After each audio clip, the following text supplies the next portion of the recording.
10 წლის ნინო ცერცვაძე ზესტაფონის სასპორტო სკოლიდან ვლადიმერ აფციაურის თასის მფლობელი გახდა. ასპარეზობის ჩემპიონის ტიტული მან რაპირით მოასპარეზეთა შორის მოიპოვა. ნინო მესამე წელია ფარიკაობის სექციაში დადის და თავის ასაკობრივ კატეგორიაში ხელშესახები წარმატებებიც აქვს.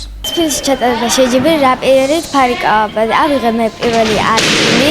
ძალიან გამიხარდა და მადლობას ვუხდი ჩემს მწვრთნელებს და შემდეგ შეჯიბრზედაც იგივეს გავამეორებ. საქართველოს ფარიკაობის ფედერაციის ღია ციკლებში რაპირით მოასპარეზეთა შორის ზესტაფონელ მოფარიკავეთაგან 10 წლის ასაკობრივ კატეგორიაში მესამე პოზიციაზე გავიდა ქეთი მაღლაკელიძე.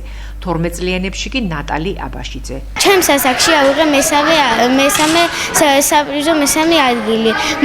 მალობელი ვარ ჩემი პედაგოგების და შემდეგისთვის უფრო გავაუმჯობესებ ჩემს შედეგს. მე გამოვედი მე 13-14-იანებში არ ვარ ჩემი შედეგით კმაყოფილი, ავიღე მესამე ადგილი, შემოძლია უფრო მეტი, მაგრამ ახლა შემდეგ შეჯიბრებისთვის უფრო კარგად მომგონია. ოლიმპიური და მსოფლიო ჩემპიონის ვლადიმერ აფციაურის სახელობის თასზე 2 დღის განმავლობაში ერთმანეთს 10, 12, 14 და კადეტთა კატეგორიის გოგონები და ვაჟები დაუპირისპირდნენ.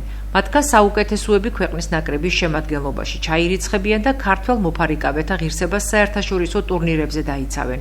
მათ შორის იქნება ზესტაფონელი ნინო ცერცვაძეც.